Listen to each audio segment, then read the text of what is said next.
Live at daybreak, this is 13 News Now. Well, hurricanes ravaged parts of the U.S. this year, but the season ends today. So we're asking, what made this one so destructive?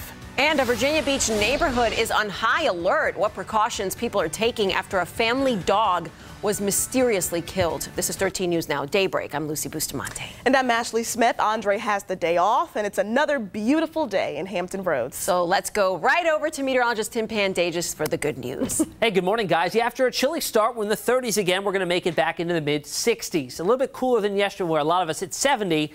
Today, not too bad either. We'll take it. Still well above average. 45 this morning in Williamsburg, 34 Gatesville, 42 in Virginia Beach, and 53 up in Wachapreague.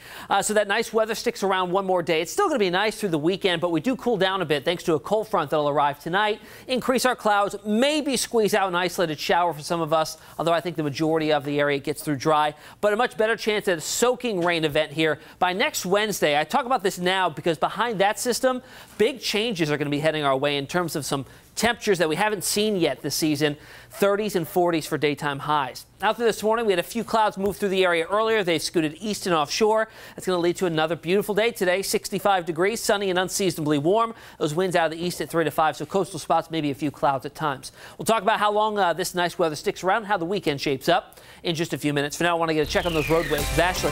All right, Tim, at the beginning of the morning rush hour, again, most of Hampton Roads doing well, but the focus of our traffic trouble is back around Naval Station, Norfolk. So we had an accident to pop up in the midst of the backups heading toward the base. Let's see if we can zoom past this here. We will check the Western Freeway coming up at 6:10. But for now, let's make our way over to 64 westbound past Chesapeake Boulevard. As you can see in the inside set of lanes, the HOV lanes, an accident blocking one lane. Traffic slow passing the scene and heavy heading to the base. In the outside set of lanes, you are jammed back to this point here. So a mile and a half of heavy traffic trying to get to 564, all of which is backed up.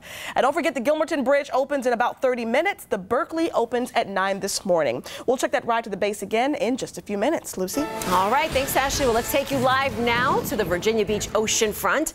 Today is the final day of hurricane season. We made it. We were spared a direct hit by any major storm, but other areas are still very much recovering from the flooding caused from Harvey in Texas. Take a look at that.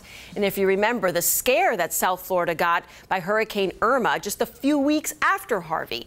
And who can forget these images of destruction? Let's take you to Puerto Rico now in the wake of Hurricane Maria. Each storm killed dozens of people.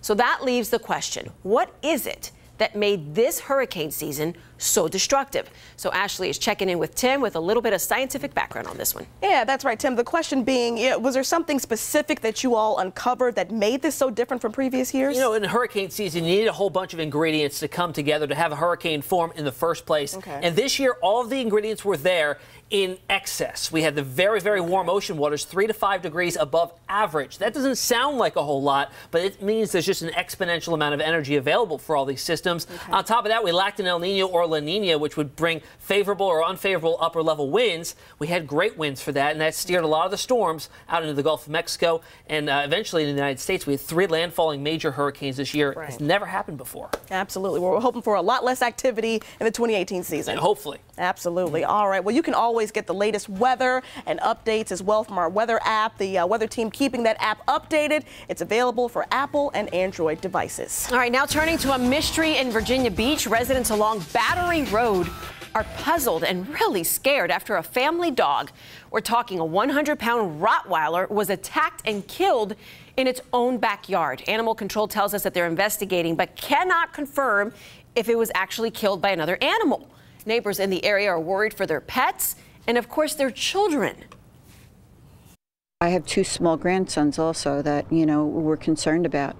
I don't want them being jumped by a bobcat either, or a coyote. So some of the neighbors we spoke to said that they will put up security cameras to catch the creature to see if it comes back. Well, now turning to the state capitol, Virginia Democrats are filing for 2 recounts that could change the balance of power in the House of Delegates. The 94th District in Newport News and the 40th District in Prince William County will fall within a tight enough margin to allow for those recounts. So the 94th in Newport News came down to just 10 votes. A third race in Stafford County also falls within that recount margin. Democrats have 10 days to request a recount in that race. Well, Federal Reserve Chair Janet Yellen says the Fed expects to continue raising interest rates gradually. In what was likely her last appearance before Congress, Yellen told lawmakers the feds will try not to choke off extra growth generated by tax cuts as long as inflation stays tame. So if confirmed, Jerome Powell will take Yellen's place as Federal Reserve Chair. Chipotle founder Steve Ells is stepping down as chairman and CEO. He will transition to executive chairman once a replacement is found.